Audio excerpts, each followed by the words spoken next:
In the summer of 1941, the German army seemed unstoppable, poised to crush the Soviet Union in a matter of weeks. But a single command, born of arrogance and economic obsession, would turn their greatest tactical victory into the seed of their ultimate destruction. Before we analyze this pivotal moment that changed the course of World War II, make sure to like this video and subscribe to our channel for more deep dives into military history. Now, let's return to the dawn of the invasion. June 22nd, 1941, 3:15 in the morning. The darkness along the border of the Soviet Union was shattered by the roar of 6,000 artillery pieces. It was the largest invasion in the history of warfare. 3 million men, 3,000 tanks, and 7,000 aircraft surged forward. This was Operation Barbarossa. Adolf Hitler was gambling everything on a single throw of the dice. He had told his generals, "We have only to kick in the door, and the whole rotten structure will come crashing down." And for the first few weeks, it looked like he was right. The German war machine, the Wehrmacht, was tearing the Red Army apart. In the north, they raced toward Leningrad. In the south, they pushed into the rich wheat fields of Ukraine. But the main event, the hammer blow, was in the center. Army Group Center, commanded by Field Marshal Fedor von Bock, was the most powerful formation Germany had ever assembled. Its objective was clear: smash the Soviet forces in Belarus and march straight down the highway to Moscow. Leading this charge was Colonel General Guderian, the father of the Blitzkrieg. His panzer groups were moving so fast that his own infantry couldn't keep up. They were encircling entire Soviet armies at Białystok and Minsk. By mid-July, the Germans had captured nearly 300,000 Soviet prisoners in the center alone. They had advanced 400 miles in 3 weeks. The Soviet command structure was collapsing.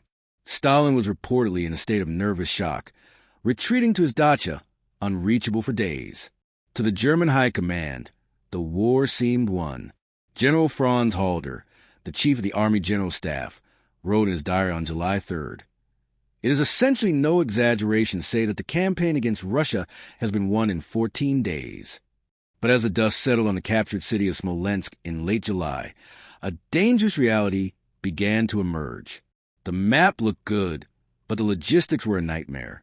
The tracks of the panzers were wearing out. The engines were choked with Russian dust. And the Soviet resistance, which was supposed to collapse, was hardening. For every Russian division destroyed, another seemed to materialize out of the vastness of the steppe. The rotten structure was shaking, but it hadn't fallen. By early August, Army Group Center stood at the gates of Smolensk. They were 2/3 of the way to Moscow.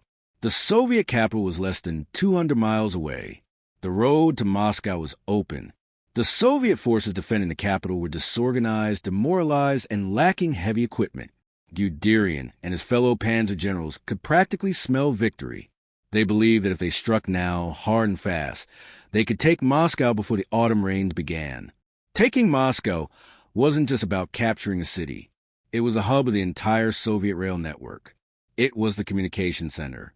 It was the political heart of the communist regime. If Moscow fell, the Soviet Union would be decapitated.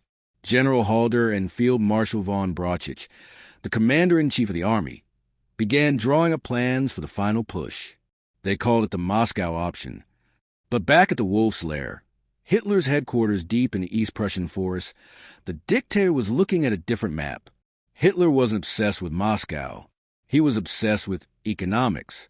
He was looking south, toward the grain of Ukraine, the coal of the Donetsk Basin, and eventually the oil of the Caucasus. He was also looking at the flanks.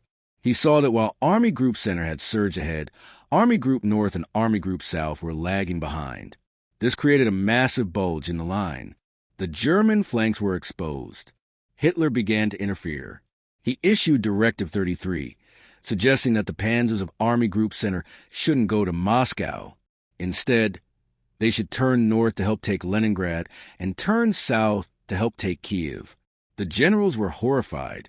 To them, this was military insanity. You don't disperse your strength when you are on the verge of decisive victory. You don't turn away from the enemy's capital when it is within your grasp. A bitter dispute erupted within the German High Command.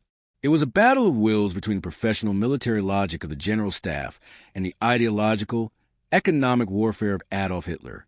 Halder wrote in his diary about the constant interference and the lack of strategic focus. He tried to argue that Moscow was the center of gravity. Destroy the head and the body dies. But Hitler waved his hand dismissively. He called the generals ossified minds who only understood 19th century warfare. He famously said, "My generals know nothing about the economic aspects of war." The tension grew throughout August. The Panzer sat idle near Smolensk, waiting for orders, burning precious fuel, while the summer days began to shorten. Every day wasted was a gift to Stalin. The German army was experiencing a crisis of command. The generals whispered about ignoring Hitler, about forcing the issue, but they needed a champion. They needed someone who could stand in front of the Führer and explain why Moscow had to be the target. They chose Heinz Guderian. He was the most famous tank commander in the world. He was aggressive, confident, and Hitler liked him. If anyone could convince the dictator to stay the course, it was Guderian.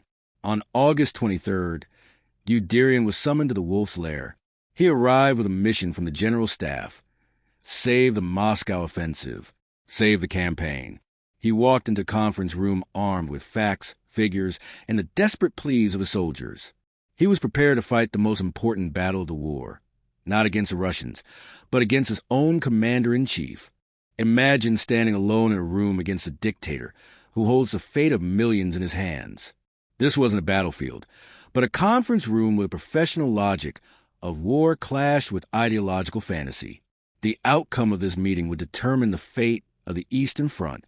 If you enjoy these historical breakdowns, do us a favor and share this video with a friend who loves history. Your support helps us keep these stories alive. Now we step inside the Wolf's Lair. August 23rd, 1941. The atmosphere inside the Wolf's Lair was suffocating. General Guderian stood before Hitler, surrounded by the sycophants of the Nazi inner circle. Notably absent was Field Marshal von Brauchitsch. The head of the army had conveniently fallen ill, terrified of confronting Hitler directly. He had thrown Guderian into the lion's den alone. Guderian began to speak. He spoke with the passion of a frontline commander. He explained that his tanks were ready. He explained that the Soviet forces in front of Moscow were weak. He explained that the morale of the troops depended on a clear objective. Mein Führer, he argued, Moscow is not just a city. It is the heart of the enemy. If we take it, we deprive them of their ability to move, to communicate, to govern. He pointed out the calendar. It was late August. They had perhaps 6 weeks of good weather left. If they turned south to Kiev, they would lose the window of opportunity. They would be fighting in the mud and then in the snow. The officers in the room listened in silence. Halder, back in Berlin, was waiting by the phone, hoping Guderian would break Hitler's resolve. But Hitler didn't explode. He didn't shout. He simply walked over to the map. With a calm, almost hypnotic assurance, he began to dismantle Guderian's arguments. He spoke of the vast resources in Ukraine. He spoke of the threat of the Soviet forces on the southern flank. He lectured Guderian on the political immaturity of the Army High Command. Moscow, Hitler declared, is merely a geographical concept. He argued that capturing the industrial capacity of the Ukraine and cutting off the oil from the Caucasus was the only way to wage a long war against the British Empire and potentially the United States. And then something shifted. Guderian, the firebrand, the man sent to save the strategy, crumbled. Faced with Hitler's overwhelming charisma and detailed, though often fabricated, statistics, Guderian capitulated. He agreed to the diversion.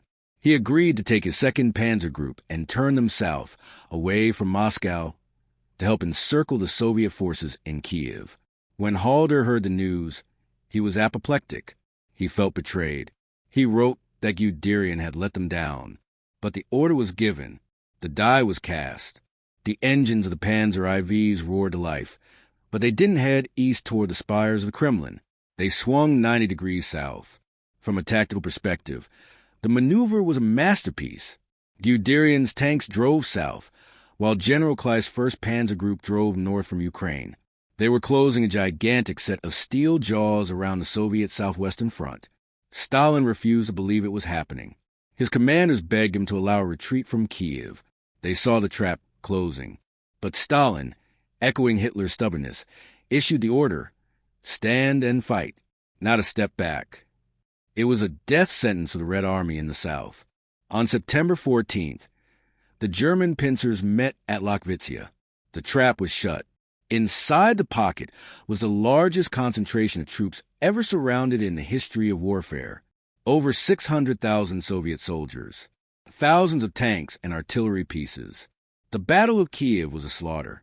It ended in late September with a total German victory. The numbers were staggering. Hitler was ecstatic. He called it the greatest battle in the history of the world. The newsreels in Berlin played triumphant footage of endless columns of Soviet prisoners trudging into captivity. It looked like the end of the Soviet Union. But amidst the celebration, the professional soldiers looked at their watches. It was September 26. The Kiev operation had consumed a month of precious time. The Panzers had driven hundreds of miles south, fought a brutal battle, and now had to drive hundreds of miles back north to resume the attack on Moscow. The vehicles were falling apart. The engines were burned out. The men were exhausted, and the weather was changing. In the mornings now, there was frost on the ground.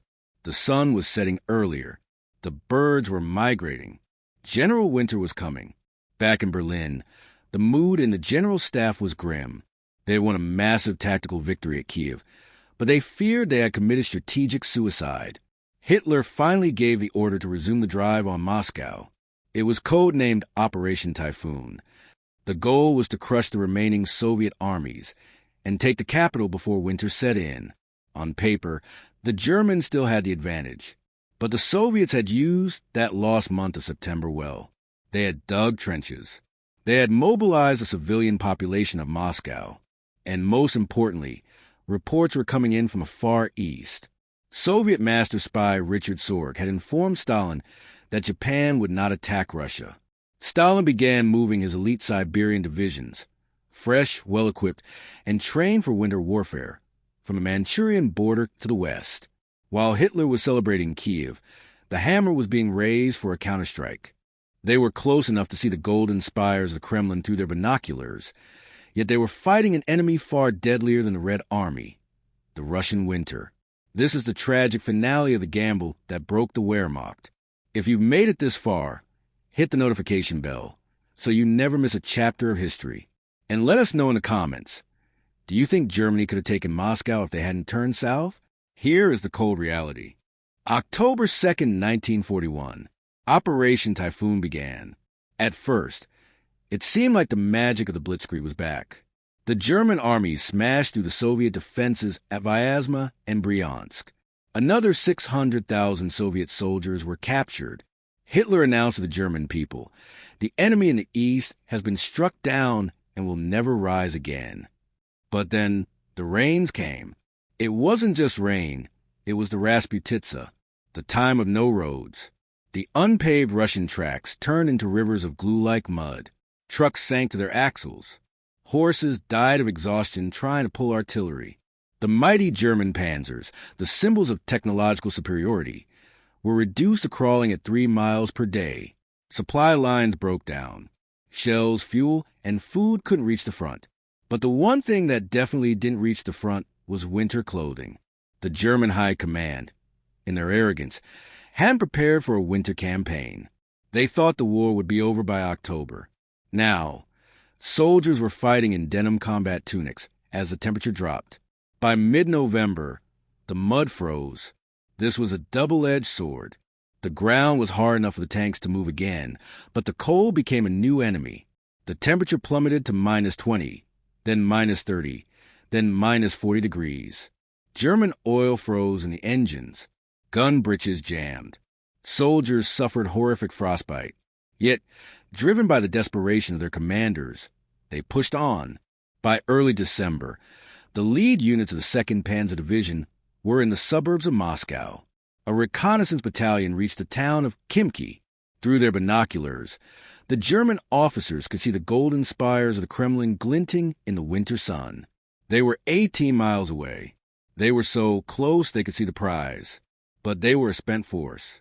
They had no fuel. They had no reserves. The men were freezing to death where they stood.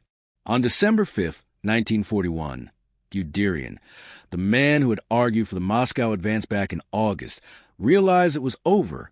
He wrote, "The offensive on Moscow has failed. We underestimated the enemy's strength, as well as his size and climate." The very next day, December 6th, the hammer fell. 100 fresh Siberian divisions, clothed in white camouflage and supported by T-34 tanks that could operate in the snow, slammed into the exhausted German lines. The German front didn't just bend, it shattered. For the first time in World War II, the Wehrmacht was in a chaotic retreat. This was a catastrophe the generals had feared in August. If they had attacked Moscow then, when the weather was good and the Russians were reeling, history might have been different. The decision to divert to Kiev had been a tactical triumph, yes. But strategically, it was the moment Germany lost the war. They traded time, the one resource they couldn't replace, for territory. Hitler's arrogance, his belief that he knew better than professional soldiers, led him to chase the economic resources of the South while leaving the enemy's heart beating in the center. The Battle of Moscow was not just a defeat. It was the end of the myth of German invincibility. It signaled a long, grinding war of attrition, a war Germany could not win. In the aftermath, Hitler fired his top generals. Guderian was dismissed. Bach was dismissed. Brauchitsch was fired. Hitler took personal command of the army. He would now direct every movement, every battalion, leading his nation deeper into disaster. The irony is stark. In trying to secure the resources to fight a long war by taking Ukraine, Hitler ensured that the war would become long enough to destroy him. History looks back at the Lützen decision in August 1941 as a turning point. It highlights a fundamental truth about warfare. Strategy is about choices, and the choice to turn south was a choice that doomed the Eastern Campaign. The German soldiers freezing in the snow outside Moscow didn't know about Directive 33. They didn't know about the arguments in the Wolf's Lair. They only knew that victory, which had seemed so certain in the summer sun, had vanished in the Russian winter. Just like Montgomery's press conference would later strain the Western alliance, Hitler's directive shattered the cohesion of the German command. It proved that in war, the greatest enemy is often the arrogance of leadership. The road to Berlin began not at Stalingrad, but at the moment the panzers turned away from Moscow. The decision was made, the doom was sealed, and the world would burn for 4 more years.